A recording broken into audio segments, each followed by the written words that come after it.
ನಮ್ಮ ನಾಲಿಗೆಯಿಂದ ಹೊರಡುವ ಸಣ್ಣ ಸಣ್ಣ ಮಾತು ನಮ್ಮನ್ನು ಎತ್ತರಕ್ಕೂ ಒಯ್ಯಬಹುದು ಅಥವಾ ಪಾತಾಳಕ್ಕೂ ತಳ್ಳಬಹುದು.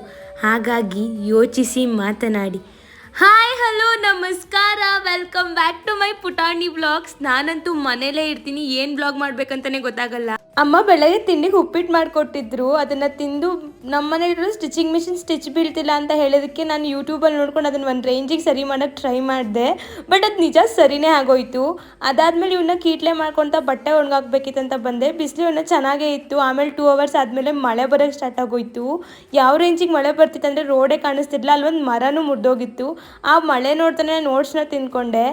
ಸಂಜೆ ನಾನು ಸುಮ್ಮನೆ ಇದ್ರು ಮಳೆ ಬರ್ತಿರೋದಕ್ಕೆ ಏನಾದರೂ ತಿನ್ಬೇಕು ಅನ್ನಿಸ್ತಿತ್ತಂತ ಬಾಳೆಕಾಯಿ ಚಿಪ್ಸ್ ಮಾಡಿದೆ. ನಿಜ ಅದು ಫ್ಲಾಪ್ ಆಗೋಯ್ತು, ಯಾಕಂದರೆ ಫುಲ್ ಸಾಫ್ಟ್ ಆಗಿತ್ತು. ಅಮ್ಮ ಸಂಜೆಗೆ ಮುದ್ದೆ ಮಾಡಿಕೊಟ್ಟಿದ್ರು. ಆ ಮುದ್ದೆ ತಿಂದು ನಿದ್ದೆ ಮಾಡೋಣ ಅನ್ನೋ ಅಷ್ಟರಲ್ಲಿ ಮಳೆ ಮತ್ತೆ ಸ್ಟಾರ್ಟ್ ಆಯಿತು. ಒಳ್ಳೆ ವೆದರ್ ಅನ್ನಿಸ್ತಿತ್ತು. ಇವತ್ತಿನ ಬ್ಲಾಗ್ ನಾನು